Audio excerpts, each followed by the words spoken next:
하나님께서는 우리를 구원의 자리로 불러주셨습니다. 우리를 제자의 자리로 부르시고 하나님의 거룩한 사명을 우리에게 허락하여 주셨습니다.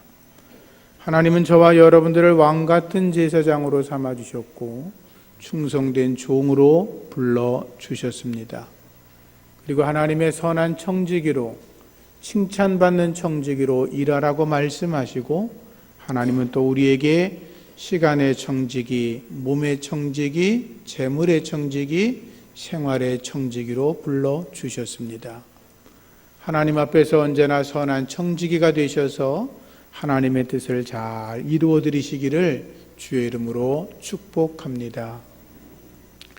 하나님의 선한 청지기들, 주의 뜻을 따라가는 하나님의 사람들은 자신들의 죄악의 문제를 놓고 눈물로 회개하며 기도할 수 있어야 합니다. 하나님의 백성들은 자기의 죄에 대해서 근본적으로 두려워해야 합니다. 죄를 짓지 않으려고 애를 써야 합니다. 성령의 능력으로 죄와 상관없는 자가 되어야 합니다. 그러나 그럼에도 불구하고 우리의 연약함 때문에 죄 가운데 빠진다면 하나님 앞에 우리의 죄 문제를 놓고 회개하며 기도할 수 있어야 합니다. 눈물로 기도해야 합니다. 하나님의 복음의 비밀을 맡은 선한 청지기들은 우리의 가족들의 구원을 위해서 눈물로 기도할 수 있어야 합니다. 부모와 자녀들, 형제와 친척들의 구원의 문제를 놓고 눈물로 기도할 수 있어야 합니다. 여러분의 눈물의 기도로 가족이 구원될 수 있기를 주의 이름으로 축복합니다. 다윗 왕은 자기의 죄 때문에 눈물을 흘려 기도합니다. 침상이 젖도록 기도했다고 말씀은 기록하고 있습니다. 다윗이 밧세바와 간음한 이후에 나단 선지자의 책망을 받았습니다. 나단 선지자에게 네가 뭔데 그래? 이렇게 말할 수도 있었지만 다윗은 하나님의 사람이었기 때문에 자기 죄를 생각하고 통해 자복하였습니다. 시편 51편에 보면 다윗의 참회의 시가 기록되어 있습니다. 하나님이여 내 죄가를 도말하옵소서. 나의 죄악을 말갛게 깨끗하게 씻어 주옵소서. 하나님, 저는 제 죄를 알고 있습니다. 하나님 앞에 내가 언제나 죄를 범한 자입니다. 용서하여 주옵소서. 우슬초로 정하게 하시고 내 속에 정결한 마음을 창조해 주시고 성령으로 나를 붙드시사 성령을 내게서 거두어 가지 말아달라고 눈물로 기도했습니다. 하나님은 상한 심령을 받으시는 분이니 나의 통회하는 마음을 멸시하지 마시고 용서해 달라고 침상을 적시며 기도했습니다. 어찌할꼬 하는 통곡의 기도가 다윗을 살렸습니다. 하나님은 다윗의 기도를 들으시고 그의 나라를 더 강하게 하시고 번성하게 하시고 더 형통한 길로 이끌어 주셨습니다. 하나님은 하나님 앞에서 심령의 깨끗한 자를 찾으십니다. 죄에 대해서 두려워하는 자, 죄를 짓지 않으려고 힘을 다하는 자들을 통하여 하나님은 일을 하십니다. 주님 앞에서 정결한 믿음으로 서기를 축원합니다. 베드로도 주님을 3번이나 부인했지요. 너 예수와 같이 다니던 놈이지? 너 예수 도당이 맞지? 너 말투를 보니까 갈릴리 사람인데 예수와 함께 다니는 건 내가 눈으로 봤어 라고 말을 했을 때 베드로는 자기는 죽어도 아니라고 내 손에 장을 지지겠다고 이야기했지만 닭이 우는 소리를 듣고 베드로는 회개합니다. 닭이 울기 전에 내가 3번 나를 부인하리라 주님의 말씀이 생각이 나자 그는 밖으로 뛰쳐나가서 통곡하며 회개하며 울었습니다. 그 후에 부활의 예수님께서 베드로를 불러서 그에게 양을 치는 하나님의 사람으로 목자로 다시 사명을 부여하셨습니다. 베드로가 눈물로 회개하며 통곡했기 때문에 그의 심령이 맑고 깨끗한 걸 주님이 아셨기 때문에 베드로의 남은 생애를 주님이 온전히 받으셨고, 베드로는 주님 앞에 사명을 다하며 생명을 들여 헌신할 수 있었던 것입니다. 하나님의 선한 청지기의 사명을 감당했던 거지요. 사랑하는 성도님들, 죄를 무서워하시기를 부탁합니다. 내 안에 죄가 드러나면 내가 하나님을 바라보다가, 십자가 바라보다가, 예수님 묵상하다가 내 안에 죄악이 드러나면 하나님 앞에 엎드려 회개하며 주님 앞에 다시 견고해서는 은혜가 있어야 되는 것입니다. 저도 주님을 영접하고 죄를 발견했을 때 제 죄가 얼마나 추악하고 더러웠던지 하나님 앞에 통곡하며 기도하던 때들이 있었습니다. 성령의 은혜로 회개하고 하나님의 사람으로 거듭나고 자신의 잘못과 죄를 늘 발견하며 하나님이 기뻐하시는 선한 청지기로 살아가시기를 부탁을 드립니다. 그러면 하나님께서 그들의 길을 형통하게 하시고 더 잘되게 하실 줄로 믿습니다.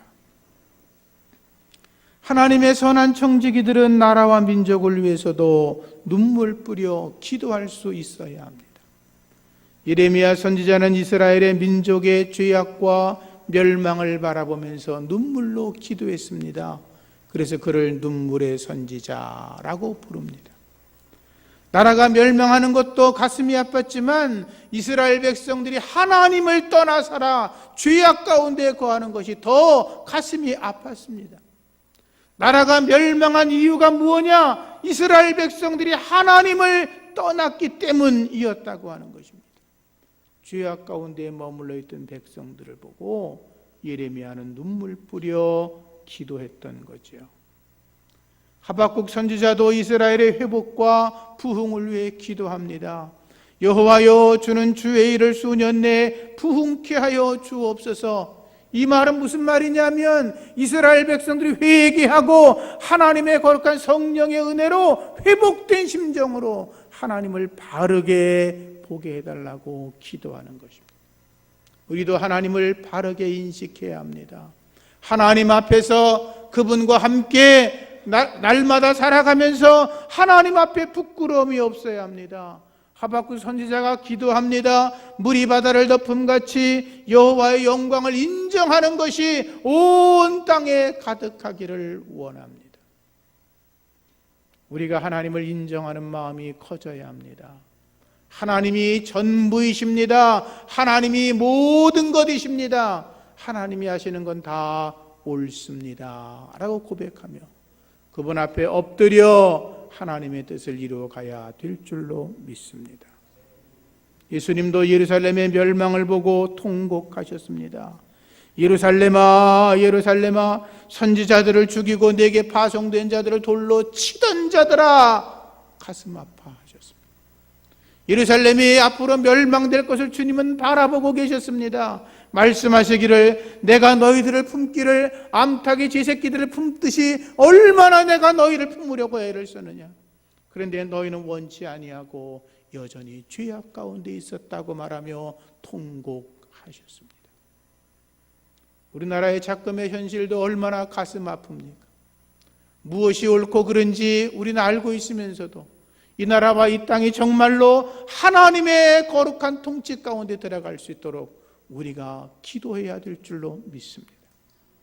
하나님 이 땅을 주님이 다스려 주시옵소서. 하나님의 거룩한 백성들이 선한 영향력을 드러내서 이 땅에 하나님의 나라와 하나님의 공의가 바르게 서게 하여 주시옵소서. 힘을 다하여 기도하는 우리 모두가 되기를 부탁을 드립니다. 우리는 우리의 사명을 위해서 눈물 뿌려 기도해야 합니다. 사명이라고 하는 건 각 사람에게 다 다르게 나타납니다.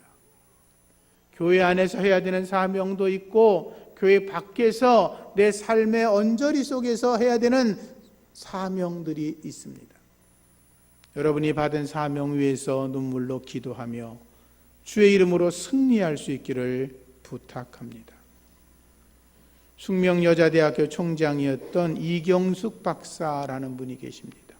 소망교회 권사님이기도 하신데 그분은 10년 정도 숙명여대 총장으로 재임을 한 적이 있었습니다.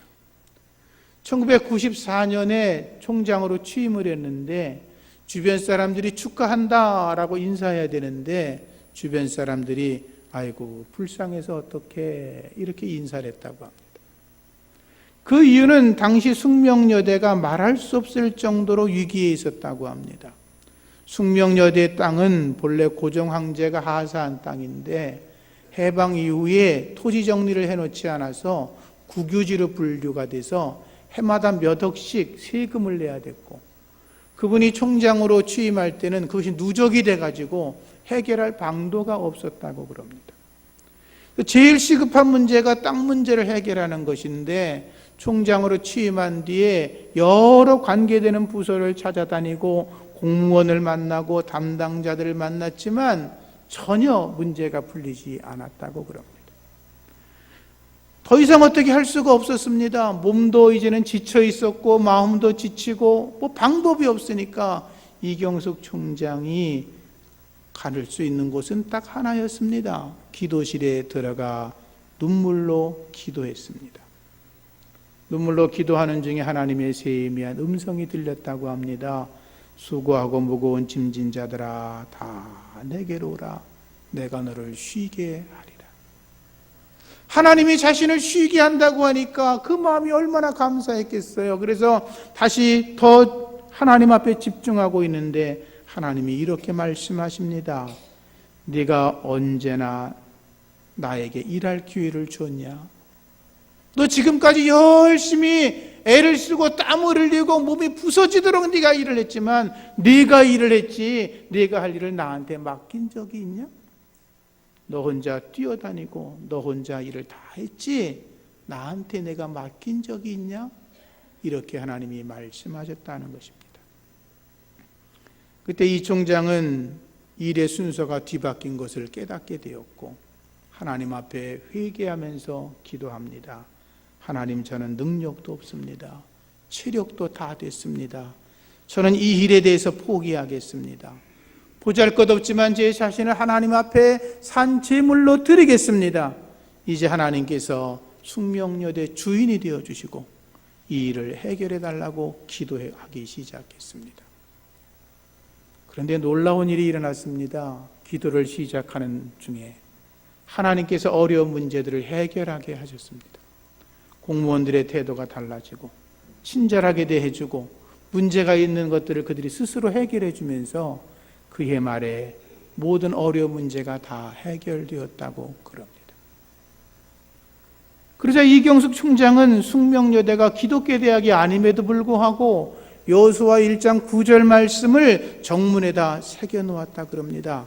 마음을 강하게 하고 담대히 하라. 두려워하며 놀라지 말라.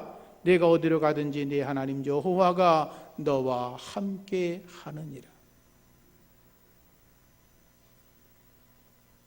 그분이 총장으로 있는 동안에 보통 1년에 2억 정도의 모금액이 들어왔었는데 95년도에는 64억 원이 들어왔고 그 후로 15개의 새로운 건물을 지었고 그리고 그 기간 동안에 학교를 2배로 성장시키는 놀라운 은혜를 경험했다고 그분은 간증을 했습니다. 우리에게 주어진 사명을 위해서 기도하면 하나님께서 문제를 해결하시고 길을 열어주실 줄로 믿습니다. 내 힘으로 하는 것이 아니라 하나님께서 일하시도록 우리의 일을 맡기며 사명을 잘 감당하고 그 사명 감당하기 위해서 눈물로 기도할 수 있기를 축복합니다. 하나님 앞에 눈물을 드리고 두 번째로 마음을 드려야 합니다. 잠언 23장 26절 말씀에 내 아들아 네 마음을 내게 주며 라는 말씀이 있습니다. 마음을 달라는 것입니다. 뭐 그런 일은 없겠지만 혹시 우리 자녀들 가운데 명절 때가 됐는데 부모님에게 용돈을 보내드리고 용돈 보내는 것도 잘하는 거죠. 아버지, 제가 너무 바빠가지고요, 이번 명절에 못 찾아뵀는데요, 죄송합니다. 그러고 나서 자기 새끼들 데리고 여행을 떠났다면 그거 말이 안 되겠죠, 그죠? 마음을 내게 달라. 이게 하나님의 말씀입니다. 이스라엘 백성들이 하나님 앞에 나아갔을 때 많은 물질 드렸습니다. 소도 드리고 양도 드리고 비둘기도 드리고 11조도 드리고 하나님 앞에 많은 걸 드렸습니다. 그러나 그들의 마음속에는 하나님을 향한 참된 마음이 없었다는 것입니다. 우리도 하나님 앞에 11조를 드리고 시간을 드리고 여러 가지 봉사를 하고 나름대로 애를 쓰는데 그분 하는 것들이 내 마음이 하나님께 드려지지 아니하고 형식적으로 있다면 그것은 잘못된 거죠. 우리의 마음을 하나님에게 드려야 되는 것입니다. 우리들 마음 속에는 죄성이라는 것이 있습니다. 이 죄성을 다스리지 못하면, 죄를 이겨내지 못하면 우리는 여전히 형식적으로 하나님을 예배하고 형식적으로 살아갈 수밖에 없는 것입니다. 우리가 성령의 능력으로 우리의 죄를 무너뜨려야 합니다. 죄악의 구렁텅이에서 더 이상 헤매지 말고 하나님의 말씀의 능력으로, 성령의 능력으로 자기를 정결하게 하고 성결하게 해서 하나님의 뜻을 이루며 나아가야 될 것입니다. 디모데후서 2장 22절 말씀 보니까 또한 네가 청년의 정욕을 피하라. 그 다음 말씀이 주를 깨끗한 마음으로 부르는 자들과 함께, 하나님을 깨끗한 마음으로 찬양하며 그분을 예배하는 자들과 더불어서 의와 믿음과 사랑과 화평을 좇으라 라고 말씀하셨습니다. 하나님을 더 사랑하시고 하나님 앞에 마음을 들이시기를 주의 이름으로 부탁을 드립니다. 이스라엘 백성들은 자녀들에게 쉐마를 가르쳤습니다. 들으라, 그 말이죠. 무엇을 들으라는 말입니까? 그 말씀은 오직 여호와 하나님은 한 분이시다. 유일하신 분이다. 유일하신 하나님을 마음을 다하고 성품을 다하고 뜻을 다하여 그 하나님을 사랑해라, 그 말이죠. 유일하신 하나님을 사랑해라.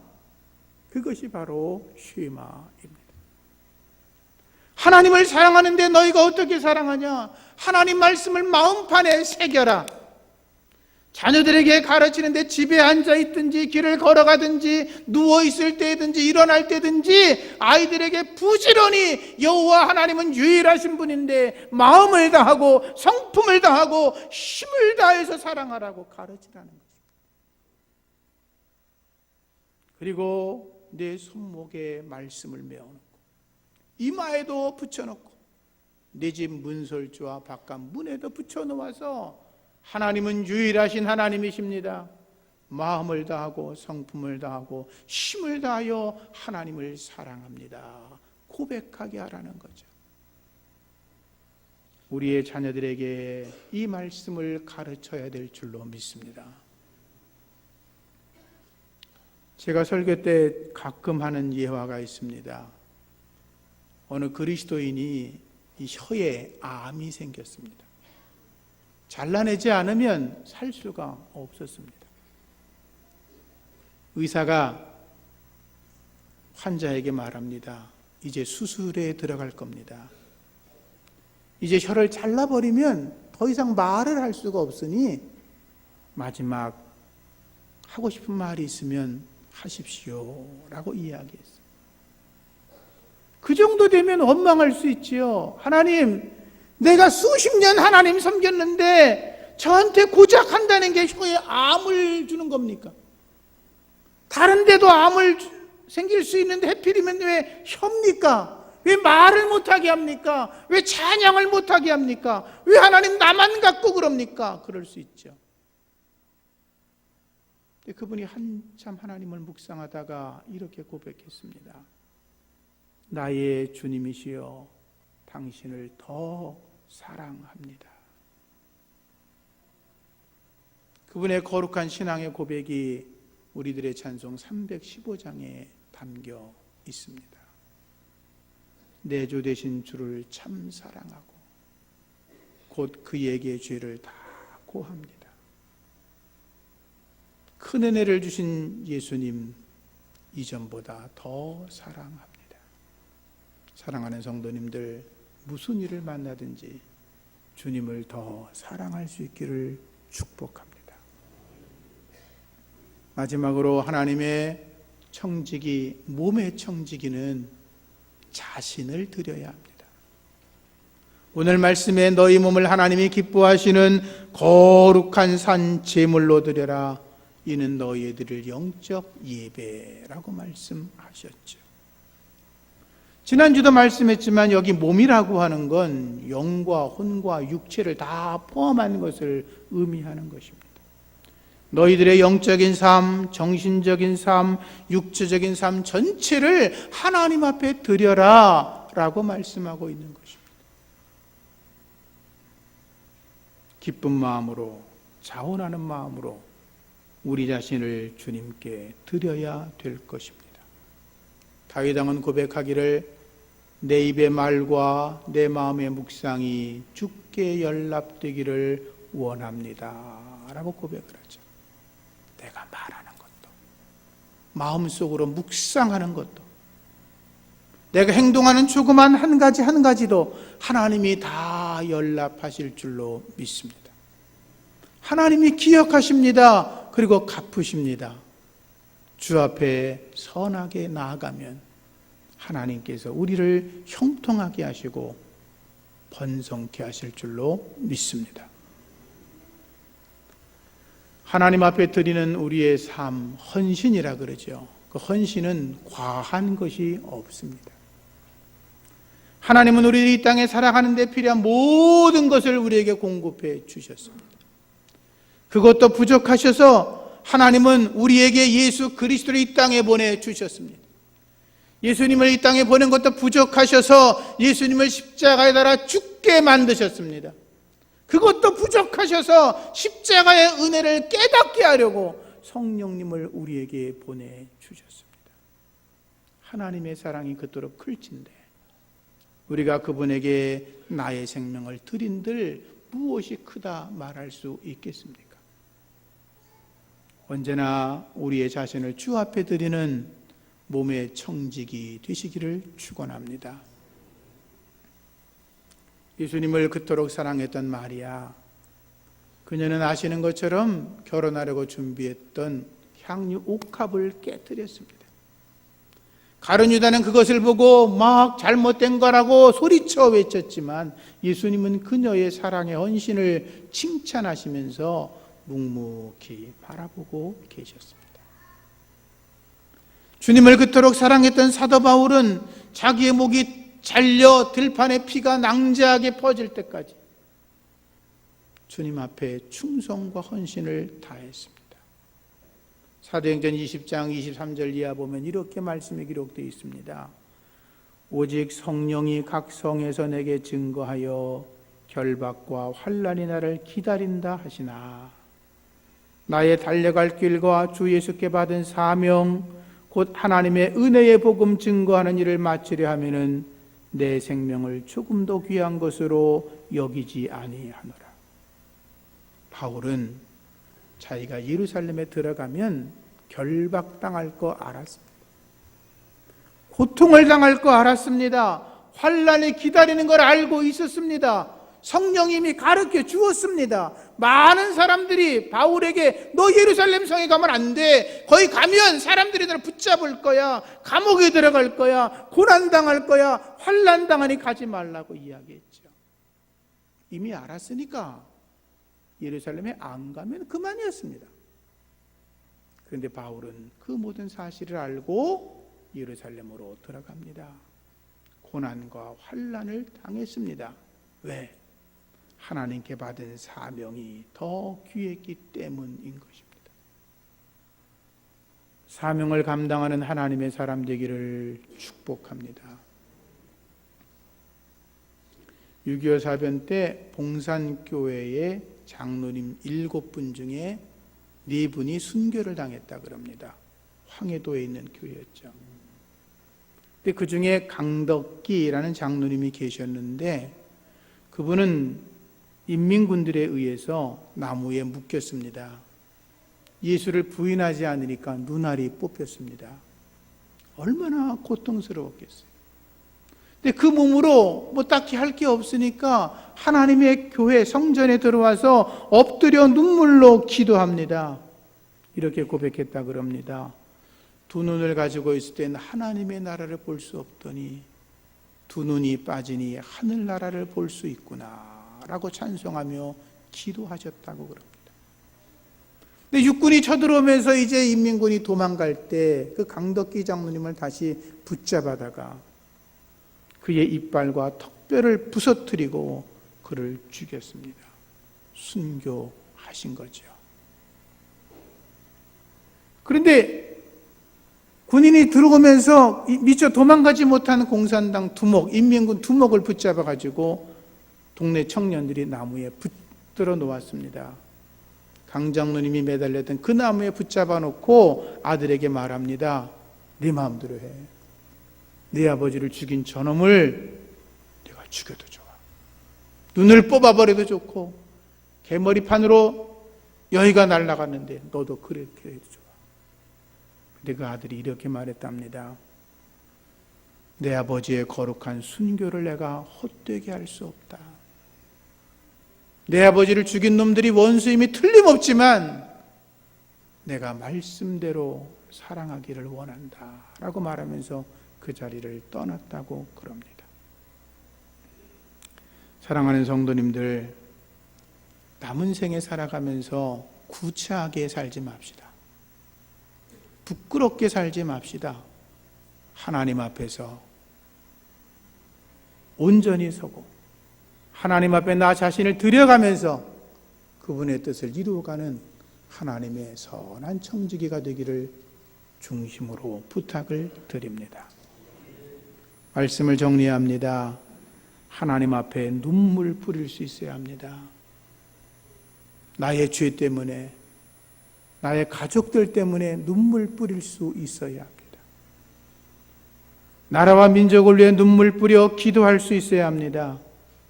하나님의 거룩한 교회가 성령의 은혜 안에 설 수 있도록 눈물로 기도할 수 있어야 합니다. 그리고 우리의 자신을, 우리가 마음을 다해서 하나님을 사랑하며 나 자신을 산제물로 드릴 수 있어야 합니다. 천국에 들어가시기 전에 내가 가진 모든 것 하나님의 나라를 위해 드릴 수 있기를 축복합니다. 교회에 드리고 선교사를 돕고 하나님의 사람들을 길러내고 교회를 개척하고 예배당을 짓고 가난하고 고통당하는 자들을 위해서 하나님이 내게 주신 것들을 사용할 수 있는 거룩한 믿음이 우리 모두에게 있어져서 이 땅에 하나님의 나라가 속히 이루어지기를 주의 이름으로 축복합니다. 기도합니다. 하나님, 우리를 구원시켜 주시고 우리를 제자 삼아 주시고 우리를 왕 같은 제사장으로 불러 주시고 우리를 하나님의 선한 청지기로 세워 주셨으니 감사합니다. 이제 우리의 삶을 다 드려 주님의 나라와 주님의 의를 이루어 이 땅이 하나님의 나라로 만들어지는데 우리의 삶을 드리게 하옵소서. 예수님 이름으로 기도합니다. 아멘. 찬송가 3